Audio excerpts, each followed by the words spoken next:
Bueno, ya cuando no eres la primera en hablar, pues ya los datos los están dando el resto. Entonces muchas veces repetimos datos que todo el mundo los sacamos del mismo lado. Uno de los datos más importantes suele ser el que ya ha comentado Melchor, y no tanto, bueno, nosotros siempre hablamos de un 30% de contaminación por dióxido de carbono correspondiente al transporte. Y yo creo que ese es el dato más impactante que podamos tener, un 30% que tenemos que acometer y realizar actuaciones para contrarrestar ese 30%. Cuando hablamos de transporte, da igual que sea transporte de personas o transporte de mercancías. Ambos dos los metemos siempre en el mismo cajón, porque realmente casi siempre tenemos vehículos grandes, pesados o pequeños que están alimentados por motores de combustión, ¿sí? Hasta ahí ya sabemos todos. Cuando hablamos de movilidad sostenible en Vitoria, y movilidad sostenible y saludable. Eso significa que tenemos que ir o avanzar hacia unos modelos y modos de movilidad diferentes a los actuales. Tenemos que empezar a responsabilizarnos de cómo nos movemos. Cuando hay ciertas personas que dicen, no, es que tenemos que dejar de movernos, de ir a los sitios, a ir a estudiar siempre desde casa, trabajar desde casa. Los humanos somos seres sociales, necesitamos movernos para todo, necesitamos compartir, necesitamos ir a trabajar y compartir con compañeros y compañeras, necesitamos ir a estudiar y tener grupos de referencia, necesitamos ir a cuidar a nuestros mayores, cuidar a nuestros hijos y a nuestras hijas, necesitamos compartir nuestro tiempo de ocio con nuestras amistades, conocer otras gentes, enriquecernos, necesitamos compartir. Con lo cual, lo que vale no es que no nos movamos, sino que cómo nos movemos, responsabilizarnos y hacia qué modelos podemos ir a atender. El transporte público, frente al transporte individual, lo que te garantiza es que el 100% de las personas puedan dirigirse a donde necesitan con el menor coste, con la mayor eficiencia. Ya no hablamos de eficacia. Cuando hablamos de un vehículo utilitario, hablamos de eficacia. Ahora tenemos que hablar de eficiencia. Las ciudades deben ser repensadas. El urbanismo debe estar dirigido hacia las personas. Hemos convertido las ciudades con el modelo industrial en verdaderos pasillos para que pasen vehículos y en garajes para todos los vehículos. Eso hay que repensar. Es decir, no podemos movernos libremente por todas las ciudades en espacios muy cortos para una movilidad, un desplazamiento de muy poquito tiempo y con vehículos solamente con una persona dentro. Eso es lo que hoy en día el planeta no puede soportar. Debemos repensar y socializar y colectivizar el transporte. ¿De acuerdo? Esa es la visión que traigo yo hoy, un poco diferente a lo que pueda ser un vehículo particular. Es la visión del transporte urbano, y el transporte urbano electrificado. Efectivamente, en Vitoria-Gasteiz hemos hecho una apuesta para que de aquí al futuro sea un transporte eléctrico, 100% eléctrico a ser posible, que nos pueda garantizar una visión no solamente sostenible de la ciudad, una visión, ese urbanismo que decíamos que tenemos que cambiar, es el eje más importante de cambio actualmente en las ciudades, está en el transporte, está en los modos en los que nos vamos a mover, que va a permitir ese cambio modal, ¿vale? Y desde ese punto de vista necesitamos empezar a implicarnos todos los actores y actrices que estamos metidas en este mundo de la movilidad. Si queríamos un poquito, yo pensaba que íbamos a comentar un poco más cómo hemos llegado a este punto. Claro, Vitoria-Gasteiz sí que hemos sido, vamos a reconocernos, modélicos en el transporte sostenible. Ya en el 2008, desde el 2007, que hubo un pacto ciudadano por la movilidad sostenible en esta ciudad, en la que hubo muchos agentes sociales que participaron en ello, se llegó a un estudio del Plan de Movilidad Sostenible y Espacio Público de Vitoria-Gasteiz. Hoy en día sabéis que la legislación nos obliga, o nos va a obligar a poco tiempo, a que todas las ciudades de más de 50.000 habitantes tengamos un plan personal y personificado de las ciudades. Bueno, pues Vitoria-Gasteiz ya está en la revisión de este plan que se hizo en el 2008, evidentemente. ¿Qué se abarcaba en ese plan? Y esto es un resumen muy resumido, porque estamos hablando de grandes documentos, pero identificar el modelo de urbanismo que quería apostar Vitoria-Gasteiz, y estábamos vinculando a la nueva movilidad, estábamos construyendo el futuro, en el que veíamos un cambio en la red de autobuses que existía en aquel momento para hacerlo más eficaces. se planteó la implementación del tranvía y el tercer paso, que era un BRT, un Bus Rapid Transit, ¿vale? Que es un sistema que ya sabéis, posiblemente que los que sea aquí, que ya se ha implantado en otros continentes, pero con un cariz un poco diferente al nuestro. Entienden los BRTs para llevar a mucha gente en vehículos muy grandes, ¿vale? De alta capacidad. Nos hablamos de alta calidad. En Europa y en Vitoria lo que estamos dando visión es a ese aspecto social que queremos que tenga también el transporte. Nos vimos eso en la adecuación del tranvía y dentro del urbanismo se apostó por un modelo de supermanzanas. Eso significa que vamos a invertir en poder determinar que el espacio de los corredores sea por donde puedan pasar los vehículos y dentro de esas supermanzanas, de esas zonas acotadas, solamente las personas que puedan vivir dentro de esa zona. Debemos humanizar, para que sea saludable debemos humanizar todo el espacio público, tenemos que recuperar lo que os comentaba, deben dejar de ser garajes para ser espacios para las personas que vivamos en Vitoria-Gasteiz. Esos corredores hay que definir cuáles son para que podamos utilizar todo el resto del espacio. Y sobre todo una cobertura al 100% de oferta de transporte público a la ciudadanía. Si no tenemos una oferta cercana a todas las personas, pues evidentemente la alternativa es irnos a los coches privados. Y normalmente el coche privado es más barato todavía el motor de combustión, porque es muy maduro, esos vehículos son muy maduros.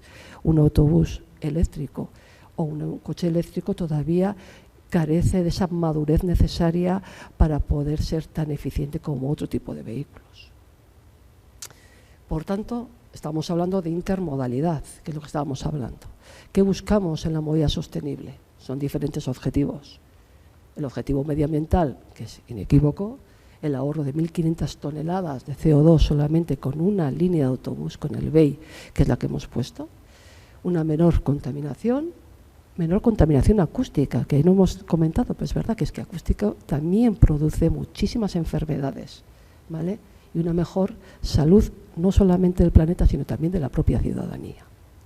Y objetivos sociales. El transporte público no puede obviar los beneficios y ventajas sociales que ofrece un buen transporte público, ¿no? Mayor seguridad, mayor accesibilidad y mayor sostenibilidad.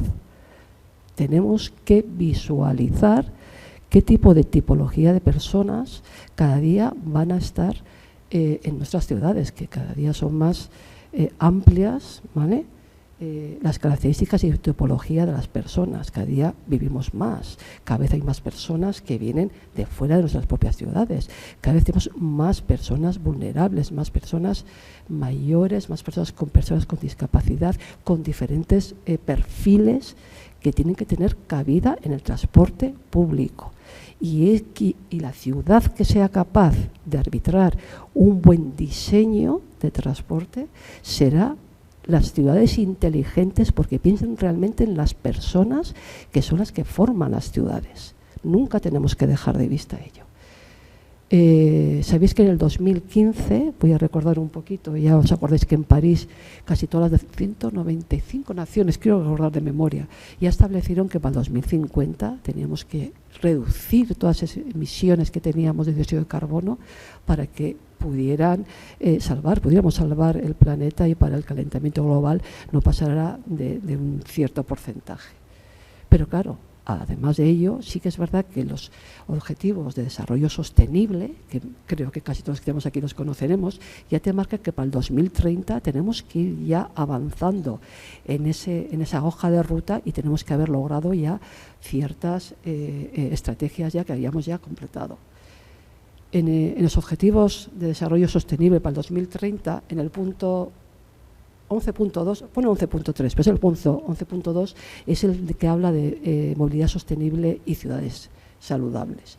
Y ya viene a decir que de aquí al 2030 tenemos que proporcionar acceso a sistemas de transporte seguros, asequibles, accesibles y sostenibles para todos y mejorar la seguridad vial, en particular mediante la ampliación del transporte público, prestando especial atención a las necesidades de personal en situación de vulnerabilidad, las mujeres, los niños, las personas con discapacidad y las personas de edad, ¿vale?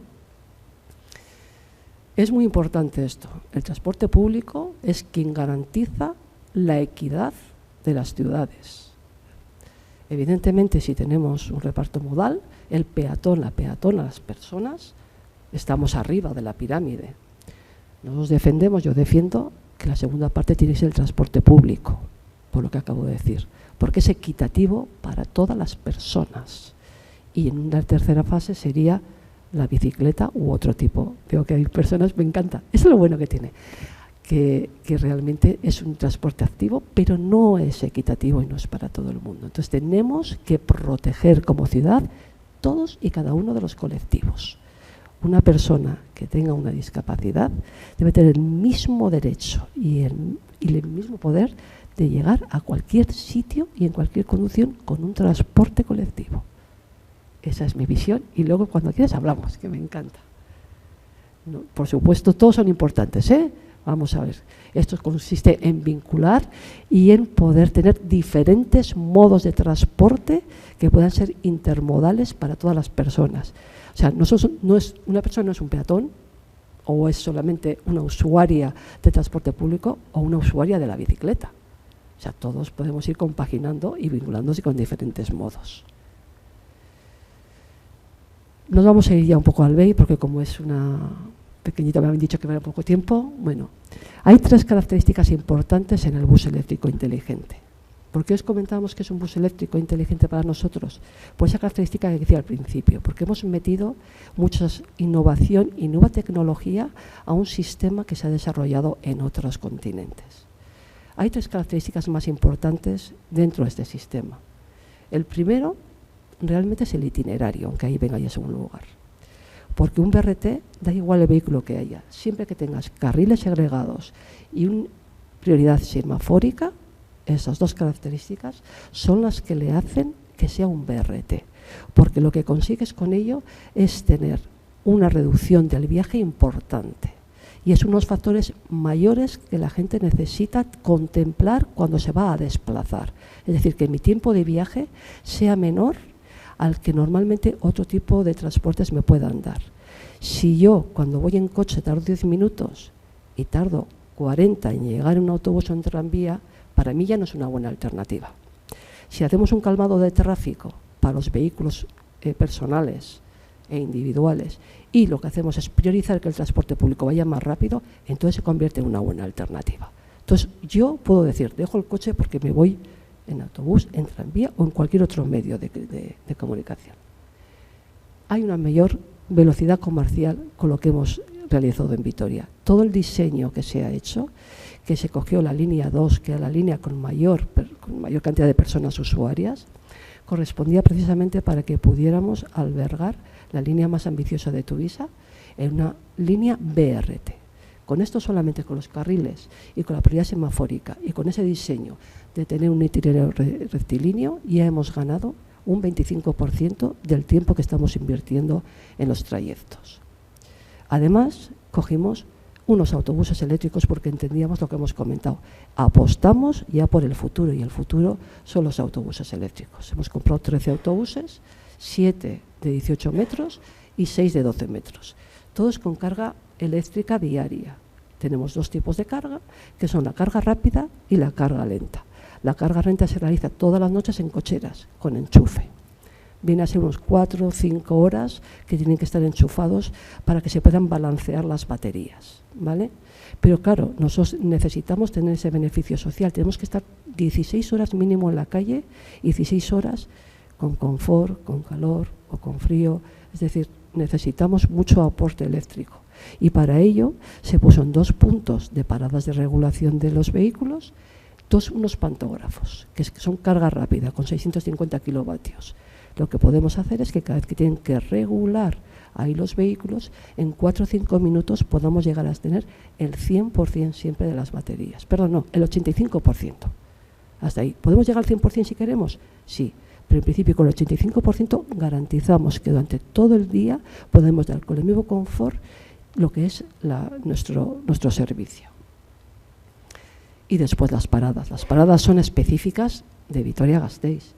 Las paradas lo que hemos hecho ha sido aumentar el andén a 29 centímetros, de tal manera que cuando pudiera llegar el vehículo con un sistema de guiado óptico, que es una cámara que va en el frontis del autobús y que lee unas marcas que están puestas en el suelo, es un sistema Siemens, lo que permite que el gap, tanto vertical como horizontal a la parada, o es lo que queremos lograr, sea de 4 a 5 centímetros. Eso garantiza la accesibilidad de muchas de las personas que acceden al autobús, que es uno de los mayores problemas que solemos tener. La accesibilidad, que sea cómoda, que esté al mismo piso, tanto el autobús como la propia parada. ¿Qué nos pasaba cuando diseñamos las paradas?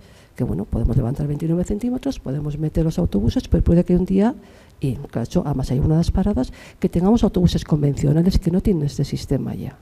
Bueno, pues para poder garantizar que las personas con sillas de ruedas o con dificultades psicomotrices pueden acceder por la rampa, hicimos una pequeña bajada en la zona donde se tienen que parar los autobuses, tiene unas marcas donde se tienen que parar siempre, para que despleguemos las rampas.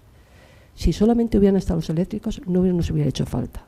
Pero queríamos garantizar que independientemente del autobús que vaya a esa parada, todas las personas tengan la posibilidad al 100% de poder acceder al autobús, ¿vale? Son dobles rampas, etcétera. Además, ¿qué hicimos? Pues un interfono, puesto que al final es un sistema un poco híbrido, un sistema como el que hemos implantado, entre un tranvía y un autobús convencional. Entonces tenemos un interfono para poder hablar con personal de Tuvisa, tenemos la posibilidad del pago exterior, de la recarga de las tarjetas de transporte, de la interoperabilidad con el resto de tarjetas de transporte de Euskadi, y también la posibilidad de compra de tarjetas de transporte VAT, ¿vale? Todo ello con unas máquinas ya fuera de lo que puedan ser los autobuses. ¿Cuáles son las ventajas realmente de ese sistema? Es más sostenible.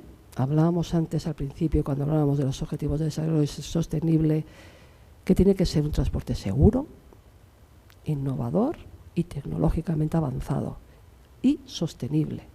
Todo eso es lo que hemos intentado siempre lograr con este servicio, con este sistema. Más sostenible, son vehículos de emisiones en principio, ahorro de 1.500 toneladas, una línea de mayor uso electrificada, menor contaminación acústica, mejor calidad del aire y sobre todo en un corredor verde. Es decir, toda la trama del BEI se han puesto muchas plantas y árboles para que precisamente también identifiquemos con esa filosofía que queremos lograr dentro de este sistema. Más accesible. De verdad que es una de las mayores, es lo más importante que pueda tener este sistema, la seguridad y la accesibilidad. El guiado óptico, el guiado automático, el gap de 4 o 5 centímetros, el acceso por todas las puertas. Eso nos ha permitido que realmente ya no tengamos que entrar por la primera puerta, sino entradas y salidas por cualquiera de las puertas. Eso nos da mucha agilidad y mucha rapidez. El pulsador para personas con deficiencia visual, también que les avisa cuando solamente ellos quieren oír en qué paradas están. Las franjas amarillas de las barras, sabéis que es el color que mejor visualizan las personas con alguna deficiencia visual. Y los sistemas de audio con voz IP. Más innovador, pues la implementación de nuevas tecnologías dentro del transporte público. Evidentemente tiene un USB, tiene el DIPSES, el diseño y la estética puntera, la mejor calidad del viaje y las pantallas.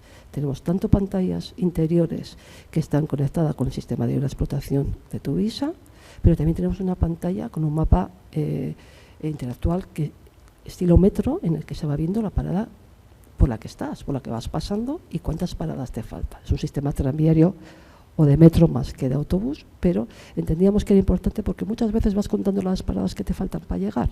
Y decíamos, bueno, pues este mapa sinóptico nos traía ventajas. La comunicación es importante. Hemos metido toda una fibra óptica por todo el círculo de toda la línea, lo cual potencia la comunicación. Incorpora muchos sistemas de seguridad automáticos. El puesto de conducción para nosotros es muy importante, ¿vale? No solamente tiene que ser cómodo para las personas que van conduciendo, porque realmente se pasan muchas horas, sino que tienen que darle mayores alertas. La innovación nos permite darle y proporcionar alertas antes de que ellos lo vean. En estos momentos tenemos unas cámaras dentro del autobús que han desaparecido los ángulos muertos. Pues eso nos da muchísima seguridad. Y encima permite que la persona conductora visibilice muy bien lo que pasa alrededor suyo, cosa que con un espejo, si está anocheciendo, si es a primera hora, es peor, pero ahora tiene una calidad de visión de lo que pasa alrededor del autobús importante. Le dicen, si tiene un objeto, otro vehículo delante, el tiempo en el que tendría que haber un choque con ese vehículo delante, lo que le permite frenar con mayor o menor brusquedad. Te alerta si tienes una persona muy cerquita del autobús. Aparece un muñequito y dice, cuidado, que tengo a un viandante que se está acercando al autobús. Y te dice incluso a qué kilometraje tienes que ir cuando vas por esa vía. O, por ejemplo, sin darte cuenta, si no le das al intermitente, te vas al siguiente carril, también te avisa. O sea, son muchas alertas, pero son alertas que hacen que el personal conductor en estos momentos vaya mucho más protegido. Y si él va más seguro también las personas que van dentro del autobús. Y eso es lo que veníamos aquí a poner, las cámaras de visión múltiple, los carriles segregados, con menor interferencia con el resto del tráfico, que nos hace siempre tener que estar parando, ¿vale? Eso es menor índice de accidentabilidad. Señales P50 en el exterior, P50 para personas también que tengan dificultad visual, porque tanto son señales acústicas como sonoras, ambas dos. Cuando se acerca el autobús, se ven, se oye, de tal manera que lo que vas haciendo es advertir a las personas que está llegando el vehículo. Una campana. Nosotros siempre decimos que nuestro personal conductor no va atropellando a la gente. Tenemos una campana que es similar a la del tranvía, porque también entendemos que aunque seamos dos sistemas diferenciados, Vitoria-Gasteiz es una red de transporte público. Entonces tenemos que también estar de acuerdo en qué tipo de sonoros, de elementos sonoros aplicamos, para que la gente reconozca siempre, sea un tranvía o sea un autobús, de qué estamos hablando. Mayor luminosidad. Los propios vehículos tienen la carrocería inferior, en vez de ser carrocería, es una cristalería. Entonces entra muchísima más luz. Todos los elementos interiores son pues el fuelle transparente, los asientos transparentes, asientos que los hemos puesto con una perspectiva de género. Y eso significa que, por ejemplo, no haya alguien detrás de esos asientos que puedan estar, como ha pasado una vez, no en Vitoria por suerte, pero grabando a chicas que hubiera delante. Bueno, pues están puestos de tal manera que hasta eso hemos llegado a ver cómo se pueden instalar los asientos para que podamos ir las mujeres más seguras, que somos el 75% de las personas usuarias. Por supuesto, mayor frecuencia, en estos momentos podemos permitirnos con mayores autobuses, pero sobre todo lo que nos ha permitido este sistema es una reducción importante del tiempo. Hemos pasado de 13 kilómetros hora de velocidad comercial a 18 kilómetros hora. ¿Con qué? Con los carriles segregados, la prioridad semafórica, los transbordos más rápidos. Toda la red se ve beneficiada, porque si estos vehículos, que son uno de los mayores usos, esta línea, permite que el resto de líneas también el transbordo sea mucho más rápido. Reducción de tiempos de carga de pasaje, todas las puertas abiertas de entrada y salida, reducimos muchísimos tiempos ahí. Y los itinerarios más rectos y el pago en el exterior. No tenemos que estar a la entrada pagándole al conductor. Y por supuesto tiene un carisma social, ¿no? Posibilita el acceso a un transporte de alta capacidad y altas prestaciones a todas las personas vulnerables, mujeres, niños, a los que hacíamos referencia antes. Es decir, estamos dando una gran calidad de oferta de transporte a toda nuestra ciudadanía. Garantiza la accesibilidad, mejora la igualdad de oportunidades, porque cuanto mayor sea nuestra oferta de transporte, yo os he comentado el 75% más o menos ronda que seamos mujeres, y por tanto beneficiamos que la igualdad de oportunidades también sea mayor, ¿vale? Y las tarifas son comunes al resto de transportes, son unas tarifas muy bonificadas. Daros cuenta que nos bonificamos con la tarjeta de transporte desde el 60 al 95% de la tarifa. Y une 14 barrios, de los cuales 3 son barrios de oro, 3 son barrios con personas mayores. Y casi ya por terminar un poco, ya hablo de las fortalezas y de los servicios. Fortalezas, pues garantía de un buen servicio, flexibilidad de autobús autónomo, rapidez en caso de emergencia, sistema reversible, siempre puede ser. Es decir, podemos irnos por otras vías, no tenemos por qué ir solamente, salvo que tengamos que ir a cargar, podemos desplazarnos. Durabilidad del sistema, ¿no? Un sistema alimentado por buses eléctricos con un sistema que ya está implantado. paradas con funcionalidades tranviarias y el bordillo fusible. Cuando os he comentado que habíamos subido las paradas a 29 centímetros, pusimos unas piezas fusibles de tal manera que cuando se acerca el autobús, si pega, no dañe tanto la carrocería. Tenemos que buscar también que la vida útil esté en condiciones o en las mejores condiciones. Y los servicios, nuevo método de pago con la tarjeta bancaria, el Minutrans, similar al tranvía. Ahora podemos ver que cada vez que llegamos a esa otra parada, el tiempo que resta para el resto también de autobuses o de las líneas que tienen que pasar, un espacio público planificado e integrador. Espacio público de todos, tenemos que recuperarlo. El calmado de tráfico, evidentemente, necesitamos hacerlo. Disminución de velocidad en las zonas urbanas, mayor confort, adquisición de recarga de billetes y oportunidades de obras. Hemos aprovechado para ampliar red ciclista en no sé cuántos kilómetros, hemos aprovechado para que Anvisa también hiciera cambio de algunas de las conducciones que tenían, hemos modificado el entorno urbano y una fibra óptica por todo el recorrido. Sí que es verdad que todos los cambios causan rechazo, y lo teníamos claro, siempre va a haber un rechazo, pero es que las ciudades, para el 2030, o vamos ya logrando algunos objetivos o no vamos a llegar. Muchas gracias.